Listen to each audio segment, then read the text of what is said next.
Silakan Bang Bonar Marasi dengan slide-nya. Saya percaya kalau Bang Bonar Marasi ini slide-nya itu sangat jos begitu. Wah, makasih Bang. Siap. Saya tertarik dengan topiknya ya, lalu kemudian saya tadi sempat berputar-putar di internet mencari data gitu. Nah, mudah-mudahan udah kelihatan Bang ya. Sudah kelihatan, alhamdulillah. Oke, jadi sebelum sampai ke data, begini ya, mengapa orang itu pindah ke Islam? Mengapa dia pindah ke Islam?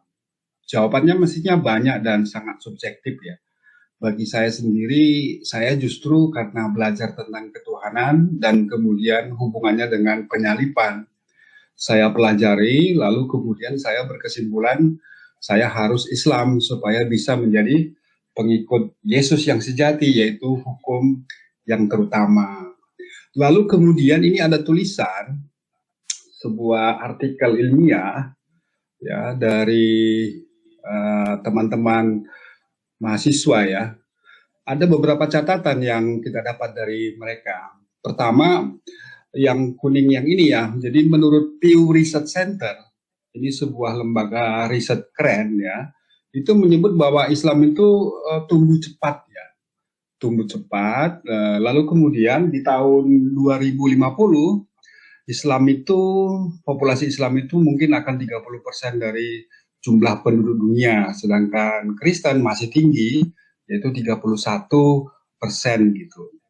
Nah, lalu kemudian di tahun 2000 ke depannya, ke atasnya gitu, 2100-an, ini kan sekarang 2020 ya, 2020. Nah, 2100-an diprediksi oleh mereka, oleh Pew Research Center, itu Islam akan menjadi agama yang dominan di seluruh negara-negara Kristen gitu.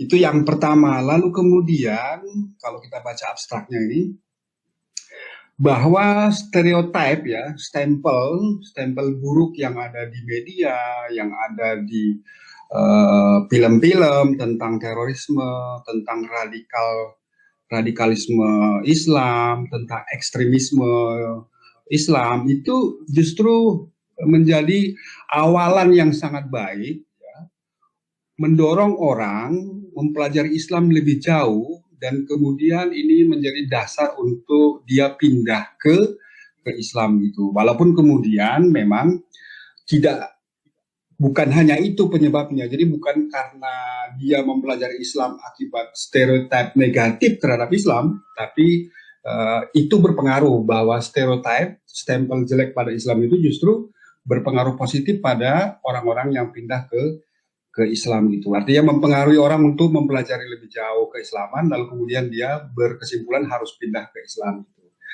Nah, di dalam latar belakangnya ada yang sangat menarik.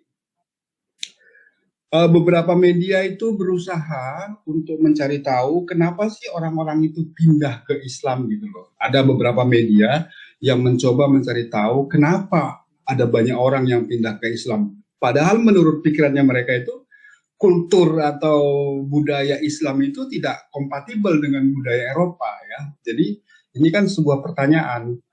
Islam itu dianggapnya sebagai kultur negara terbelakang, Eropa itu sebagai kultur maju, tapi kok kenapa banyak orang Eropa yang masuk ke Islam itu? Nah, hasil dari studinya itu disebutkan ada 5 alasan. Ini kita kutip dari CBN artikel di tahun 2015 ya, ada 5 alasan. Yang ini, jadi ini saya, oke. Jadi yang pertama, doktrin Islam itu simple dan sederhana gitu. Doktrin Islam itu simpel dan sederhana. La ilaha illallah yang pertama, lalu kemudian beramal kasih, beramal saleh, berbuat baik supaya masuk surga, dan kemudian berbuat baik juga supaya sebagai tanda wujud syukur gitu. Jadi kan simpel sederhana gitu ya, tidak terlalu macam-macam. Sekali lagi, la ilaha illallah itu yang pertama, hablum minallah. Lalu kemudian yang kedua, hablum minanas, bahwa mengasihi sesama itu dijadikan sebagai dua syarat, yaitu pertama syarat masuk surga, dan kemudian sebagai wujud syukur atas iman, atas Islamnya dia gitu.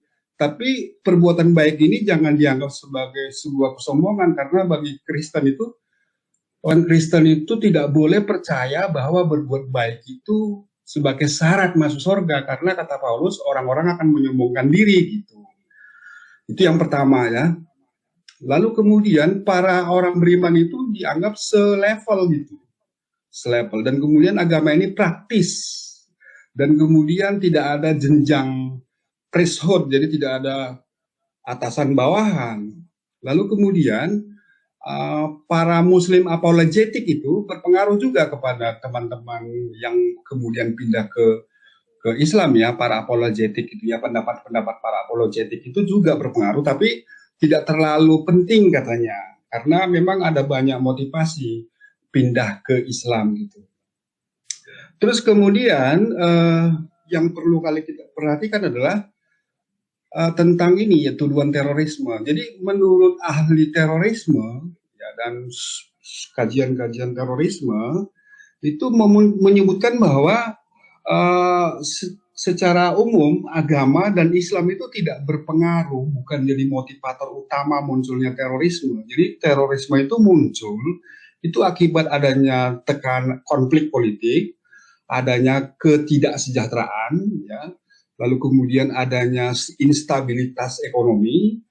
Itulah yang menjadi sumber utama munculnya terorisme. Jadi karena keadaan hidup itu tidak mengenakan, lalu kemudian ada segerombolan orang yang ingin merubah keadaan, lalu kemudian mulai membakar-bakar ya aspek sara, suku, agama, ras, dan golongan, sehingga kemudian muncullah terorisme itu. Terus kemudian yang kita masuk pada kesimpulannya apa dari studi ini? Studi ini menyimpulkan seperti ini. Sorry ya, mohon maaf. Yang pertama, ada kemungkinan ya terorisme, ekstremisme, dan radikalisme yang digambarkan secara luar biasa oleh media Barat justru menjadi motivator utama bagi orang-orang untuk mencari tahu apa sih Islam itu. Ketika mereka itu terpancing mempelajari Islam, lalu kemudian mereka mengetahui ajaran Islam ternyata praktis, sederhana, simpel, dan masuk akal, maka mereka ini mudah pindah ke Islam. Tapi kemudian bukan hanya itu aja sebabnya, memang ada hal-hal lain. Oleh karena itu dari awal saya sebut bahwa motivasi orang pindah ke Islam itu memang ada banyak dan sangat sangat subjektif, tergantung orang per orangnya gitu. Nah, saya kira demikian Bang, apa yang kita dapat dari studi ini. Jadi ini adalah sebuah artikel yang terbit di jurnal ya, jadi bisa kita pertanggungjawabkan. Artinya bahwa teman-teman ini, walaupun mereka ini mungkin mereka ini Muslim ya, membawa bias Muslim gitu, tapi ini adalah jurnal yang sudah diterbitkan di luar negeri gitu. Saya kira demikian Bang, makasih. Makasih. Luar biasa apa yang disampaikan oleh Bang Bonar Marasi dengan slide-nya yang memang sangat mengedukasi kita semua ya. Tapi saya ada pertanyaan singkat dan padat ini dijawab oleh Bang Bonar Marasi. Sebagai seorang yang pernah masuk Islam lewat jalur mu'alaf, ya, karena Bang Bonar sudah tidak cocok dipanggil mu'alaf gitu Bang, karena kalau abang saya panggil mu'alaf, tentunya ada kewajiban-kewajiban dari disiplin ilmu keislaman yang harus dipenuhi terhadap seorang mu'alaf, mantan mu'alaf lah kira-kira begitu. Bagaimana abang menanggapi persoalan tentang framing yang begitu di branding bahwa Islam itu adalah agama terorisme, mengajarkan kejahatan dan lain sebagainya, Bang? Iya, makasih Bang Aristo. Itu saya kira pertanyaan yang sangat bagus ya. Setelah saya mempelajari Islam ya, lalu kemudian saya punya pengalaman di Kristen, ada beberapa catatan yang saya pegang ya. Kita main di ajaran aja ya, bukan di orangnya ya, karena orangnya itu bisa jadi dia menyalahi apa yang disebutkan oleh ajaran agamanya. Yang pertama, ayat-ayat perang di Quran itu semuanya punya alasan, punya alasan. Dan kemudian alasan itu harus kita pelajari mengapa dan bagaimana peperangan itu. Dan itu juga ada di apa namanya di kitab suci Kristen Bible, yaitu bagaimana Musa itu sebagai raja itu membawa umatnya menuju sebuah tatanan masyarakat baru, sehingga kemudian memang harus ada aturan ya. Lalu kemudian yang kedua, jika ada Muslim ya, yang melakukan terorisme, maka semua orang Islam, baik yang kecil maupun yang besar, itu yakin bahwa orang itu harus dihukum dunia dan akhirat. Harus dihukum dunia dan akhirat. Karena apa? Karena di Islam itu tidak ada penebusan. Dia yang berdosa, maka dialah yang harus bertanggung jawab. Lalu kemudian Allah itu akan maha adil, kebaikan akan dibalas 10 kali lebih banyak daripada kejahatannya, dan kemudian kita disuruh berbondong-bondong, berlomba-lomba untuk berbuat baik, ya, berbuat kebajikan sebagai jalan masuk surga gitu. Jadi di Islam itu Bang Aristo, berbuat baik itu untuk dua hal. Yang pertama sebagai cara masuk surga, ya. Lalu kemudian yang kedua sebagai wujud syukur atas iman kita gitu. Nah lalu kemudian bagaimana dengan dulu waktu di Kristen gitu.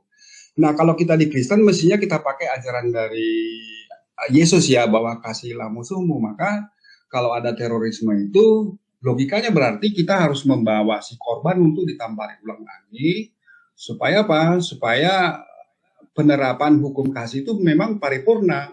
Tapi saya yakin teman-teman Kristen tidak akan ada yang bodoh mengikuti ajaran itu. Mereka akan bilang bahwa itu hanya ajaran hal-hal tertentu. Kalau menurut istilahnya Michael G. Hart itu adalah sebenarnya pemanis bibir yang nggak boleh dilaksanakan karena akan merusak tatanan sosial, melanggengkan penjajahan. Jadi memang harus ada keadilan di dunia ini.